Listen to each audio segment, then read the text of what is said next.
Hey everybody, today I'm going to be talking about how to have a better relationship with our wellspring of creativity, the near and dear Sacral Chakra. So this area is located in the sacral area, so the pubic area, and on a physical level it governs everything to do with down there. So we're talking about the bladder, we're talking about the prostate for men, we're talking about anything to do with the sex organs. Also, it has huge affectation on the energizing of the legs. So if you're having issues walking, these sorts of things, weakness in the legs, it can show that there can be an imbalance here, along with the root chakra, as I mentioned in the last video. Not only that, it also has a big relationship to the throat and to the brain.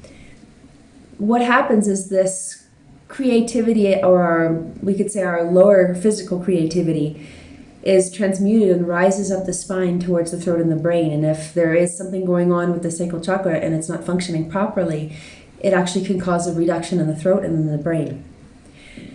So this is why, as we age, you can see how some people become senile. Alzheimer's kicks in is because actually the brain is not getting the energy that it needs anymore. So this is why I'm a big proponent of doing energy work as you age, to keep these chakras functioning, to keep the energy flowing, to keep the brain open and functioning. And later on in the video, I'm going to talk about what you can do to assist that, especially if you're finding issues with memory and these sorts of things. So basically, on an emotional level, what does this chakra do? Well, if we think about, it's connected to the element of water. And what does water like to do? It likes to flow, it likes to move. And this is our ability really to flow with life. If we get really rigid in life and are really resistant to change, this can show an imbalance here. Also too, our relationship to pleasure. Is it balanced? Do we reach out too much, or are we a little bit resistant to, do we feel guilty when we want to have pleasure? This sort of thing. Can affect our relationships, how we engage in our boundaries with other people. Are our boundaries really loose? Or we push people away? Also can show an imbalance here. And because it's connected with the element of water, it really has a strong connection to our emotions. So if there is an imbalance here, we can be emotionally imbalanced. And it's interesting, a lot of people will say that this energy center is connected to the emotion of guilt. And on one level, yes, I agree with this, but the thing with the chakras, especially more so I'm finding with the ones from the third eye down, are really connected with any kind of emotion. And I'll do a video in the future about how to really go about finding what emotions are stuck in particular areas. So to say that one emotion is just related to one chakra, it's not necessarily the case.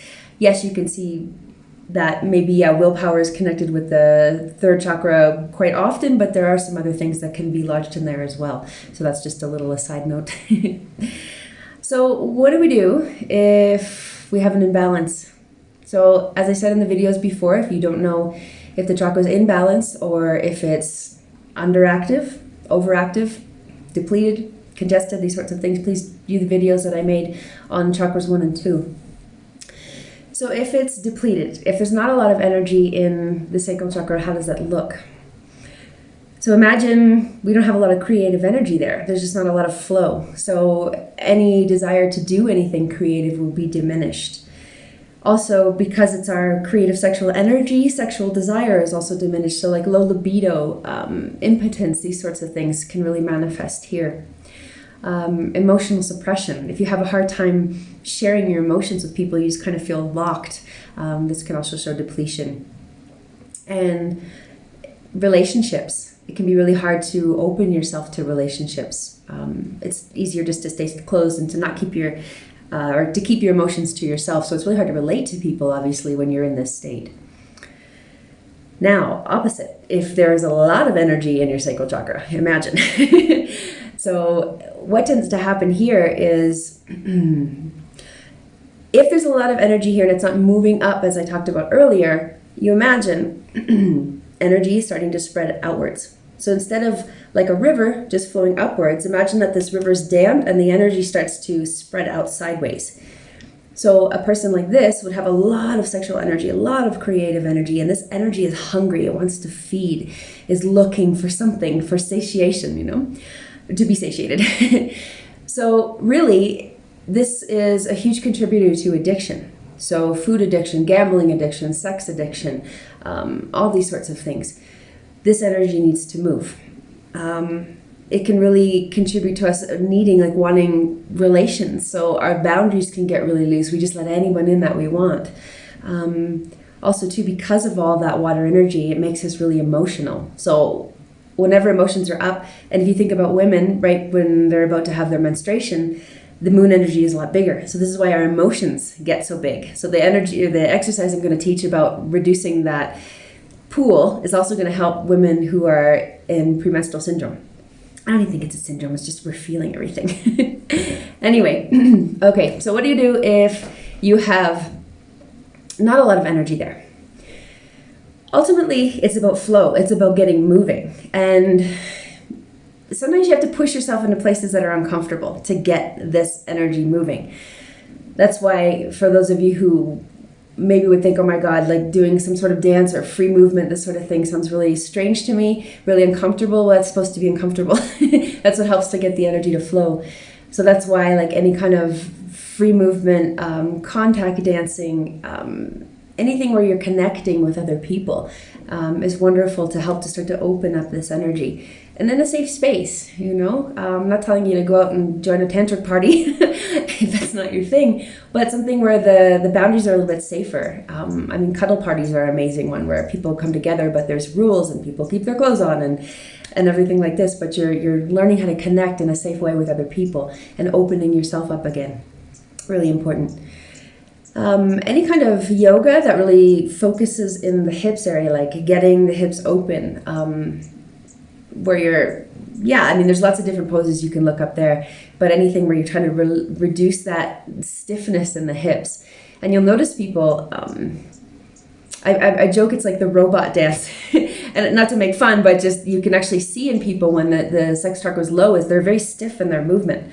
You know, the guy at the party that dances just like this, you know, it's very hard to like free and express yourself. And even like by yourself, you know, you can put on a beautiful piece of music and just start to like move your body and get used to like rotating your spine and opening up and these sorts of things again to really get that energy moving.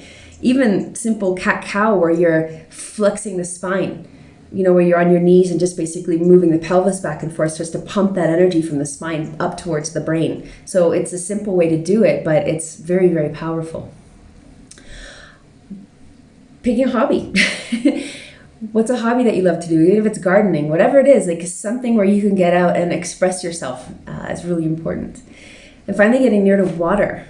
Water element is incredible. So even getting in the bath and maybe moving your body a little bit, being near water, bringing water into your life, having a fountain nearby, these sorts of things, really incorporating the element of water into your being. Okay, so for those of you that have a lot of energy there, I want to teach an exercise that's a sexual transmutation exercise. So this comes from the School of Pranic Healing, and it's called Super Brain Yoga. Now this, you can see videos for Super Brain Yoga all over the internet. And basically what it's doing is it's taking that big pool of energy and raising it up towards the brain and balancing the left and right hemispheres of the brain. I've seen MRIs done of people before and after doing this exercise, and you can actually see that like the brain literally lights up in balance. It's quite powerful. Okay, so what do I do here? Just a few rules for Super Brain Yoga before we begin. For women on their menstruation, don't do this exercise. Just give it a break during menstruation time because the energy is trying to go down and clean you. So to counteract that energy and bring it up, it just brings the body out of balance a little bit. Also too, for people who, they say people over 60, but I've met some 60-year-old people that have a lot of sexual energy. So really tune into yourself. If you're feeling sluggish or tired, you may want to change the direction that you do this exercise. So for everybody, they say 60 and under, or feels like you have a good amount of sexual energy, you want to face east when you do this exercise. If not, if you want to keep a little bit down there, then you would want to face north. So basically what you do, if you want to think about it, super simple, left hand first. And you take your left hand and you reach around, and if you can see, I'm grabbing my ear, but the thumb is facing forward, and I'm squeezing the acupressure points on the ear. And then the right hand crosses over the left, and I do the same on the other side. So I'm squeezing these, and this is activating the left and right hemisphere of the brain. So from there, I stand up. Sorry about my chair. And basically, I'm going to exhale down, inhale up. Exhale down, inhale up. Oh wait, I think I got that wrong. Just 1 second. It's inhale down, exhale up. There we go. Inhale down, exhale up. So you get the idea. Inhale down, exhale up. Sorry about the mistake there. So you want to do that one anywhere from 7 to 21 times. And what you'll notice, if you're practicing your scanning, which I highly recommend that you do because it's really important, like, to check everything that you're doing. Like, is it actually working? Is it actually opening up the centers of my forehead or my crown, these sorts of things. So scan before and after.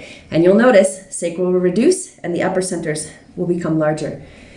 So you can do this exercise once a day, especially, like I said, if you're very emotional, if you have premenstrual syndrome, if you're working on tantric energy and you are with your partner and it starts to get big, you can move it up and then begin again. So there's lots of different applications of this particular exercise, but especially as you age, to keep that energy moving up towards the brain so you can stay vital, you can stay healthy for longer. Really highly recommend it. So thank you so much for tuning in for the beloved Sacral Chakra, and I will be offering more videos in the future on the rest of the centers. If you like what you're seeing, please click subscribe and like the video if you do. Thank you so much, and we'll see you again. Have a wonderful day.